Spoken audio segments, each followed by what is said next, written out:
Salutations, my friends, and thank you for tuning in to another edition of Crisis Corner.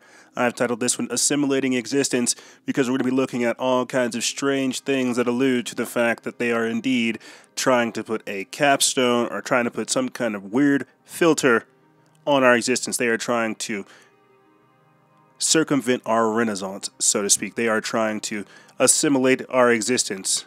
So with that being said, without spoiling too much, let's get right into it. I didn't want to spoil way too much right at the beginning for you guys. I wanted you to actually understand what is happening day by day, by what is going on in the news.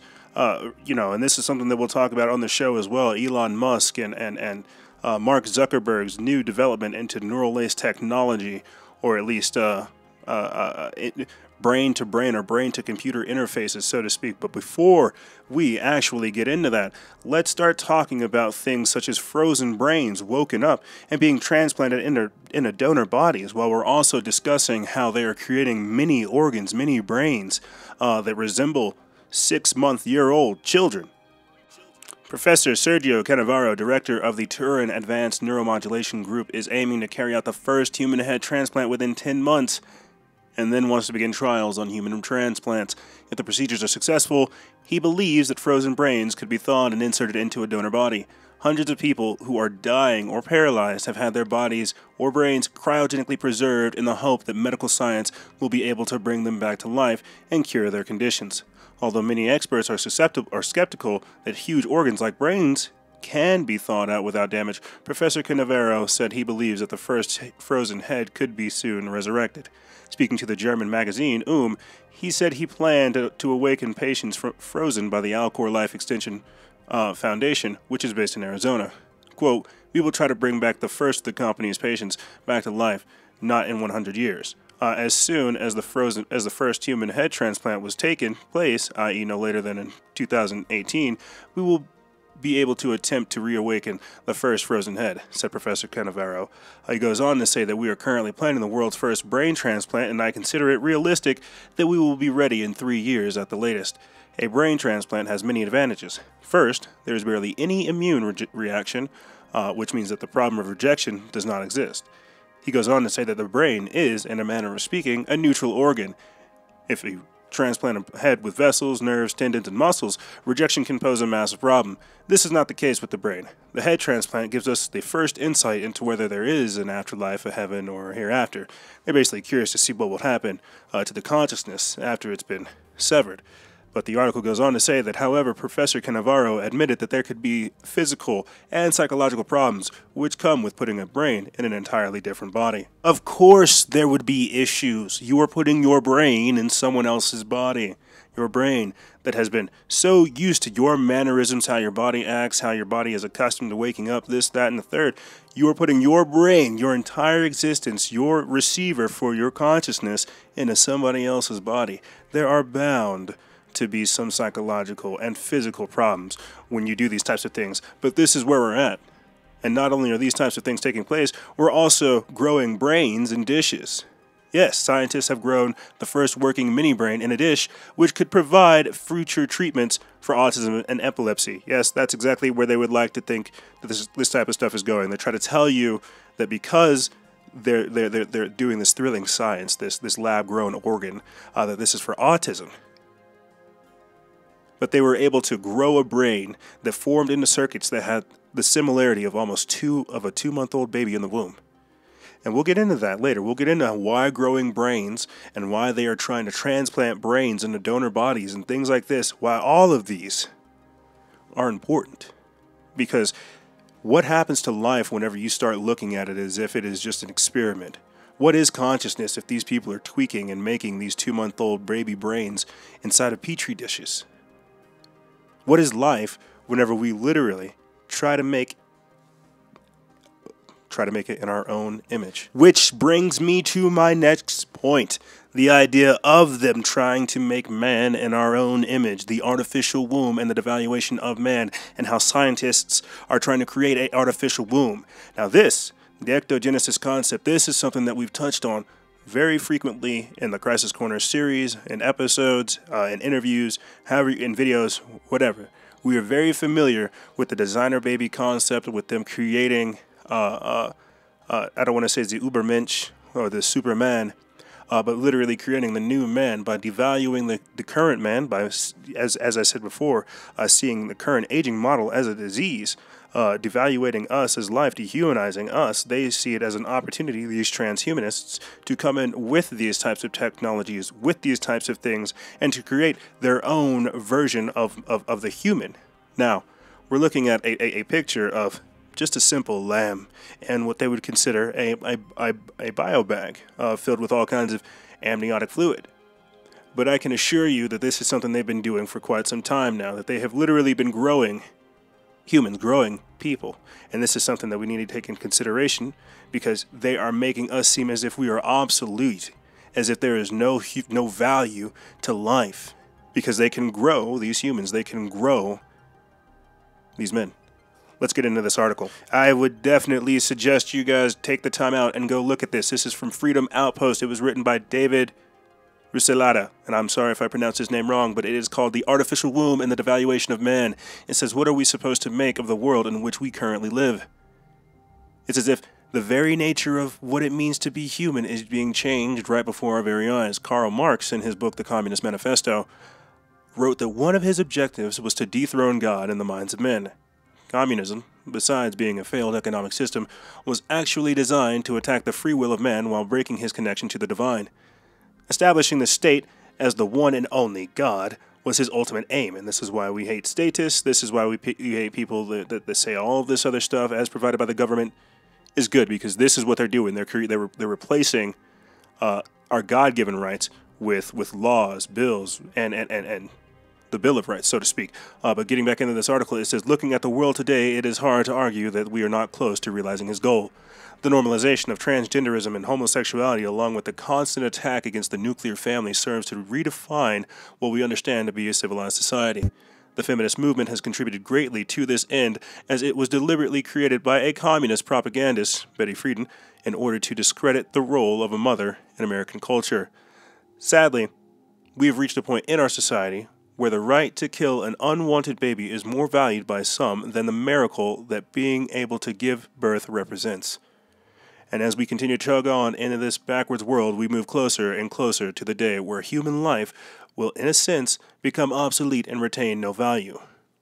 While we're being taught that it is acceptable in society, in a civilized society, to murder unborn children, science has been working tirelessly on how to create life in a laboratory. The science journal Nature Communications recently published its findings on the ability to grow a baby lamb in an artificial womb. Just a lamb. Just a lamb. And I can assure you that they're doing this with actual humans, with ectogenesis. At that rate, technology is currently advancing, it is only a matter of time before they can do this to humans as well. You're right. Scientists claim, however, that the artificial womb would only serve to complete the development process of the premature embryos, and that getting through the early stages of development would still require a human mother. For now, anyway. Only for now would this require a human mother. I can tell you for sure they're doing this. Okay, they are making man in their own image. They are trying to, if not with the socio-engineering, with the geoengineering, with the political correctness, if they're not trying to refine using all these other tactics of thought control and policing us, if they're not trying to make the man already in their image through society, then I can assure you, using technology and science, they are doing this. Why is this a problem? As I said before, this would help to serve the development of premature embryos. Well, as I said before, they have got to devalue us first. No one's ever asking the question, why are we getting more sick? Why are more premature babies being born? Why are babies being born without the proper nutrients that they deserve? No. The response is, well, people are getting weaker, therefore we need to create a artificial womb filled with all kinds of weird things in there to basically stimulate growth.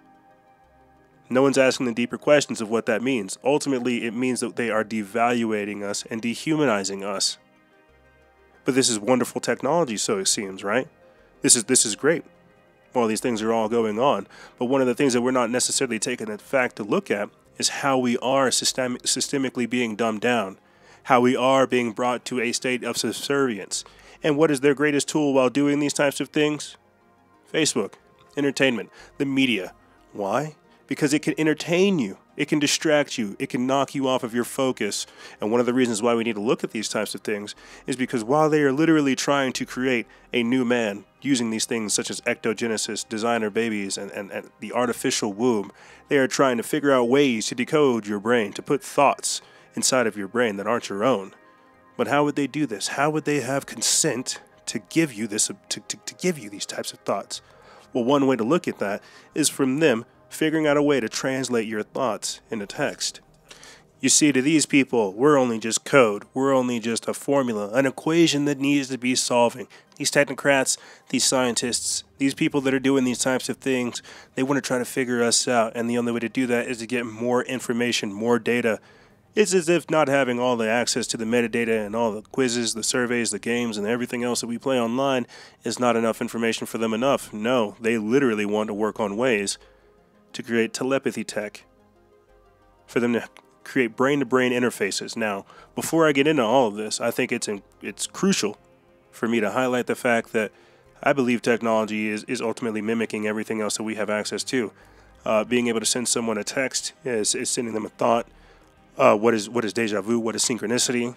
Whenever you have a conversation with people, you vibe. There's a lot of different spiritual aspects that we have to look at whenever we're looking at technology alone, and that's what we try to harp on in videos and shows as well. Is how these types of things are affecting us. Now, what we're doing with technology, with these man-made tools, is we're allowing for them to take over our natural development. We're experiencing a tremendous awakening in so many different fronts right now, and this is why technology seems as though it is also burdened or exploding, because it's got to keep up with these spiritual developments, or these sociological or mental, spiritual, however you want to look at it, these growths that we're achieving. Okay. And on top of that, while we are achieving these types of growths, they are trying to indoctrinate us, as I said before at the start of the show, put a capstone or a fastener, some kind of filter on our renaissance. They are trying to assimilate our existence while we are growing in so many different ways. People are developing these new abilities and seeing the world for what it truly is. We also have them trying to create more technologies and more invasive things to subvert this renaissance, so to speak. And what I basically mean is we are no longer communicating with words so much as we are with emojis. Now, could this be the time frame that we're in? Or could it be that so many people are spiritually resonating that there is no need for words? And there's a lot of psychological, sociological, philosophical, and other ways to look at this. But the point I'm trying to make is that while we're looking at this type of thing, we've got to understand that there is more to the human experience than we really give credit to, and that our modern science takes into consideration. So the article is from Mysterious Universe. It was written by Brett Tingley, and it was put up April 21st. It says that Facebook is working on telepathy tech. It said Facebook made waves earlier this year when they posted a series of mysterious job listings searching for candidates with backgrounds in neural imaging, brain-computer interfaces, and haptic engineers. Speculation immediately began swirling that the social media giant was launching a new project that would allow us to jack Facebook directly into our brains without the need for unwieldy machines. Think about that. And we'll talk about Elon Musk and his neural lace after this, but think about that. With Facebook, how many people could integrate with Facebook using this type of technology? Okay, the article goes on to say that now Facebook has confirmed that speculation as at its annual F8 developers conference in a speech given by Regina Dugan, a former director of both DARPA and Google's experimental research division. I'm going to put a pause in that real quick. So she was the former director of both DARPA, the Defense Advanced Research Agency, and Google's experimental research division. This Regina Dugan is definitely somebody that needs to have a follow-up done on her. She's probably very well connected, part of the elite, and definitely involved in this assimilation process. She's probably pretty close to Ray Kurzweil, as well as Elon Musk and all these other people that are in this mindset. Okay, the article goes on to say that Dugan is now head of Building 8, Facebook's secretive research laboratory, working on innovative technologies such as a Wi-Fi beaming drone and augmented reality glasses. At this year's F8 conference, Dugan gave a speech confirming that yes, Building 8 is working on brain-to-brain interfaces that will allow users to type with their minds. This latest project, according to Facebook's official announcement, will enable Facebook users to communicate directly with one another using only their brains. Using only their brains. That's crazy. That's crazy. It goes on to say that we are working on a system that will let people try to type with their brains. It's a way to communicate with the speed and flexibility of your voice and the privacy of text. You want to do this with non-invasive wearable sensors that can be manufactured at scale. Think about that.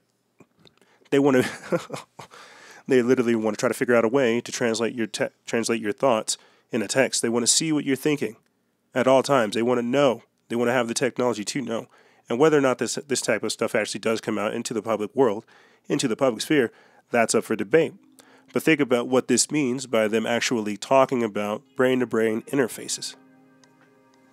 Being aware that they have the capability to see using your phone, outside of recording your conversations and logging all of your metadata, they literally want to be able to translate your thoughts, translate your brainwave patterns, figure out what your alpha, theta, beta, gamma, and delta brainwaves are, and see what that means for you.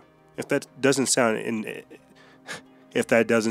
as invasive as these non-invasive wearable sensors, I don't know how to explain it to you, because this is an issue. Facebook is one of these technocratic giants. Look at how they've sprung up. Look at the funding they have. Look at the money they have. Look at everything they've done in the time that they've been here.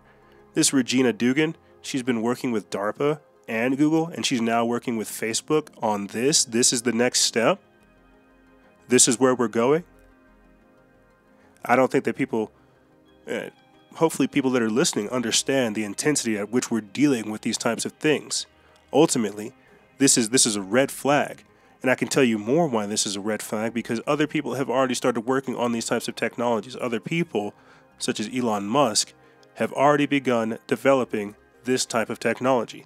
And he started to talk about it earlier this year and last year about how we need to start working on it more in depth. And look at where we're at. But I'm going to play for you guys a quick clip where we have Elon Musk talking about these types of things and how indeed it did come into fruition recently with his Neuralink Corp. It's something that I think is going to be quite important, and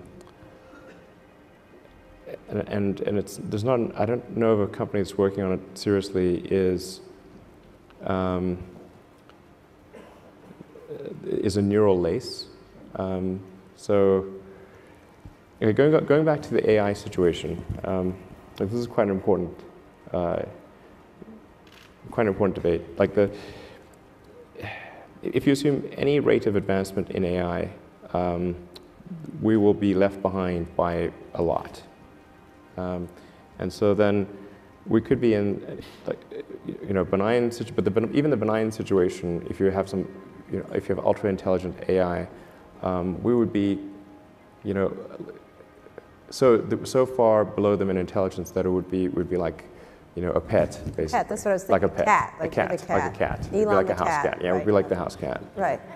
It's not the end of the world, Well, sort of pet. You've seen the movie, it could be. Yeah. It could be. Honestly, that would be the benign scenario. Mm-hmm. So house cat is okay. I mean, I don't love the idea of being a house cat. Okay. But so what's the solution? Yeah, so I think I think it's to essentially, I think one of the solutions, the solution that seems maybe the best one, is to have an AI layer. If you think of, like, you've got your limbic system, your cortex, and then a digital layer, a sort of a third layer above the cortex, that could work well and symbiotically with you. I mean, just as your cortex works symbiotically with your limbic system, your sort of a third digital layer could work symbiotically with the rest. This is something that's surgically inserted or bred into the species, or what? The fundamental limitation is input-output. So we already have, we're already a cyborg. It's just that, I mean, you have a digital version of yourself, or partial version of yourself online in the form of your emails and your social media and all the things that you do. And you have basically superpowers in that with your computer and your phone and the applications that are there. You have more power than the President of the United States. As if solar-powered homes and cars and gigawatt factories along with his SpaceX ventures weren't enough already, billionaire entrepreneur Elon Musk has another outlandish plan for humanity. A wizard hat, you might say, for our brains. Tesla and SpaceX are already redefining humanity's future, but Neuralink, a platform that would use futurist technology to augment our brains, could alter our world even more. With a 36K explainer showing us how exactly Neuralink-supported brain hacking will work, Elon Musk has laid out plans to bring us to the future in a few short years. Among other claims, Neuralink promises to make human-to-human telepathy possible. This news makes some very excited, but others very weary. Is Neuralink going to be bigger than Tesla and SpaceX combined, or is it a sneaky ploy to convince us to embrace a transhumanist future? Musk has already laid out the groundwork for this endeavor by saying that artificial intelligence, AI, is smarter than us, and thereby dangerous, so we must become cyborgs to some degree to save ourselves. That's insane. That really is insane. To become cyborgs to some degree, ourselves, to survive the artificial intelligence that is taking over. Crazy. He is arguing that we must merge with machines to continue human civilization. But we really wouldn't be humans at that point. We would be cyborgs, as we talked about. Sounds about as transhumanist as it can get. But before we assume the worst, let's dive a little bit deeper into Neuralink. Okay, and Musk's concept is shared with sci-fi writers like Ian M. Banks and his novels in A Galactic Civilization. The Defense Advanced Research Projects Agency, DARPA, as we mentioned beforehand, and how Regina Dugan, now head of the F8 Facebook Building 8 security building, is now working with them, or after getting done working with DARPA, she is now working with Facebook. DARPA is now also investing at least $60 million over the next 4 years to develop implantable neural interface technology.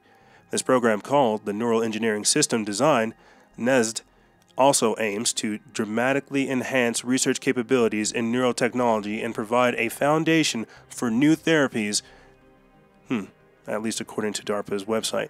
Musk's Neuralink works much like a sci-fi version. In the sci-fi version, a mesh-like device called a Neuralase will be implanted in a person directly through their bloodstream, controlling the release of certain neurons that control thought.